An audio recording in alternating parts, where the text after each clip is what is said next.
I don't know. My people's. Right? Vince McMahon right now is under some serious SA allegations. Okay. Oh my goodness. This is not the first time that Vince McMahon has been under allegations for sexual stuff. You know what I'm saying? Yeah. But this time around, they have this woman who they're saying he's trafficking her. Okay. Let's see here. Let's pull up this article, and this is courtesy of MicroStart. By the way, no, ESPN. This is not considered toxic. I don't consider this talk. This is like what's above like abuse. This is like criminal. You know what I'm saying? Yeah. Like this is not like I'm not endorsing. I just don't need to make that clear. You know what I'm saying? Yeah. So according to the article here from ESPN, it says former WWE employee filed a federal lawsuit Thursday accusing executive Vince McMahon and another former executive of sexual misconduct, including offering her to star wrestlers for sex. A 67-page lawsuit from Janelle Grant, who worked for the company's legal talent department, includes allegations that McMahon, now 78, forced her into sexual relationships in order to get and keep her job, and passed around pornographic pictures and videos to other men, including WWE employees. Now, oh my goodness. There's like a whole list of text messages. Oh, I've seen those where it's like, I loved seeing you do this. Yeah, you know like they're wild. Yeah. Now, apparently she basically had a lawsuit against him once upon a time.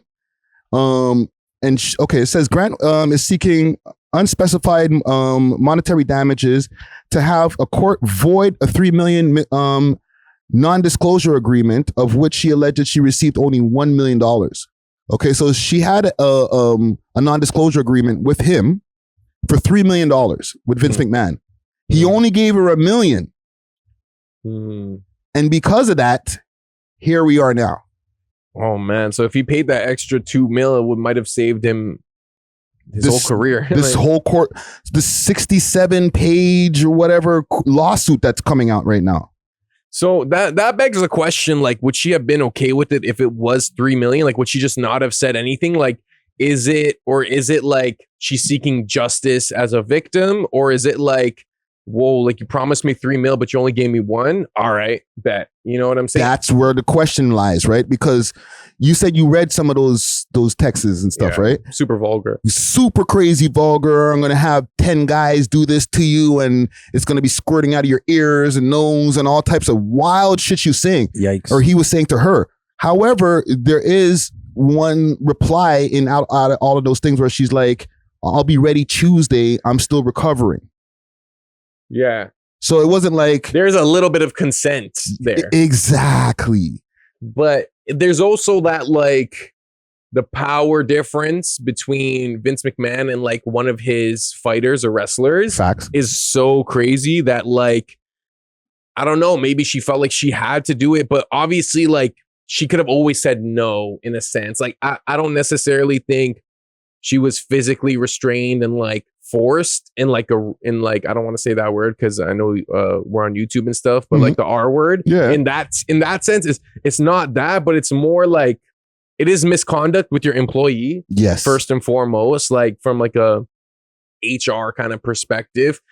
And it's super like, bro, it's super like almost evil. It's like very sexually deviant. Like you want to see this girl. He specifically requested her like have sex with a bunch of black dudes. Yeah. You know what I'm saying? Every one of her holes. Yeah. Yeah. Like crazy shit. It's very dark, and it really begs the question, like, why are you this into like sexually deviant behavior? You know what I'm saying? Yeah, like, I'm reading them right here. The big black. Oh my God. Hey, yo. But why is he so comfortable to be able to send those texts? Yeah. I'm sure he's aware that she can screenshot them. Yeah, like he's not stupid. Like no matter how old, he's 78 years old, but he's also a 78-year-old billionaire who knows about technology. You know that if you're sending these things, you're saying paragraphs of stuff. You're saying it to somebody who's comfortable receiving these text messages. Yeah. This is just my opinion. Yeah.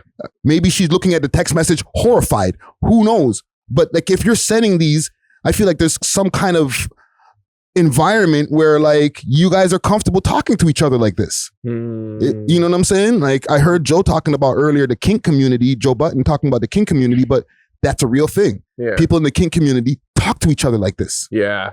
My question is, was she getting paid for each occurrence, like almost like an escort, or was I think it? so.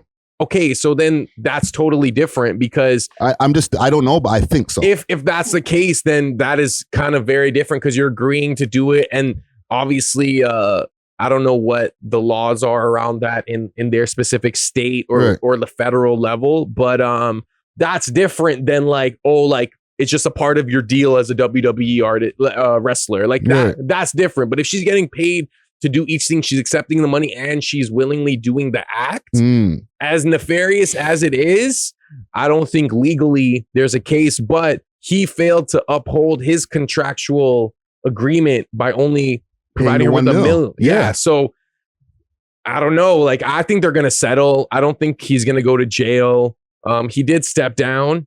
But he stepped down before this. Oh, he stepped down before. Yeah. That's the thing.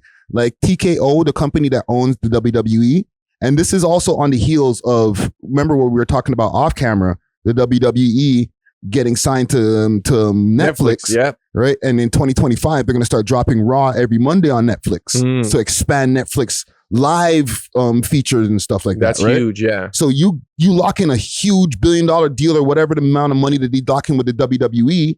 And then the guy who's, even if he's not in it, connected to it.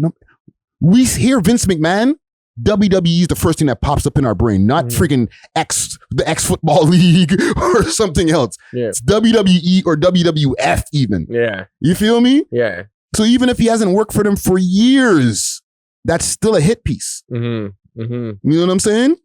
Yeah. It's true. I don't know what kind of impact it'll have on the WWE brand. Because he really is the face of that brand through all the changes, the different wrestlers that they've had, the different eras. It's always been Vince McMahon. He's been a constant, you know, and maybe there will be people who are like, well, I'm not watching WWE anymore because I don't want to support Vince McMahon and his degeneracy or whatever. The people who don't do all of the research, like we're podding. We do, like, part of our job is to do research and make sure that we're giving our opinions off of research and stuff too, right? For most pods, right? But on this pod specifically, I like to make sure that the research is done.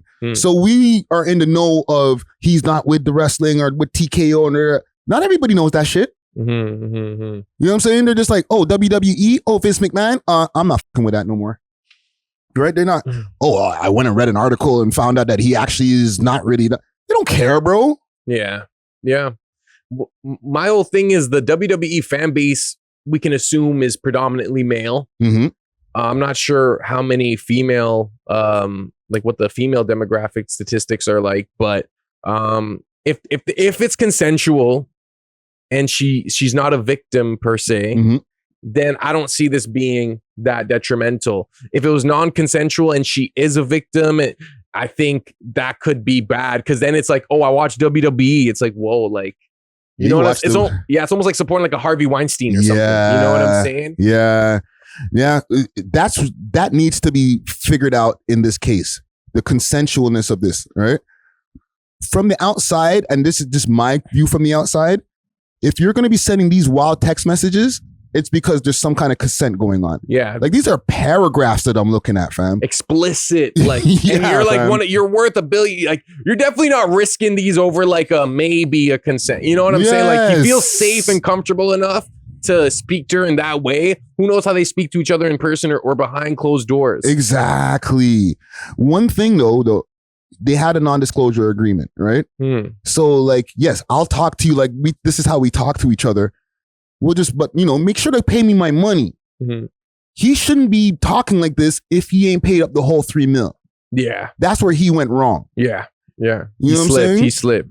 Pay up the whole $3 million and then get as dirty as you want in the text messages. But if you're not paying up the whole $3 million, then you need to shut up because then this is going to come bite you in the ass. Yeah, you're not standing on business. Yes. Yeah, if you're going to go through the trouble of producing a legally binding NDA, you got to hold your side of it because then if he actually full on went with the $3 million of the NDA and then she came out with these allegations, she broke her contract, and like it would be on her. You know what I'm saying? It's like, well, you signed this agreement that said whatever happens, and now he can countersue. Yeah, get that money back, basically. Yeah, for defamation. Exactly. Yeah. Right. And now it looks more like a hit piece because I paid you your NDA, and you still came through and tried to put smut on my name. Mm.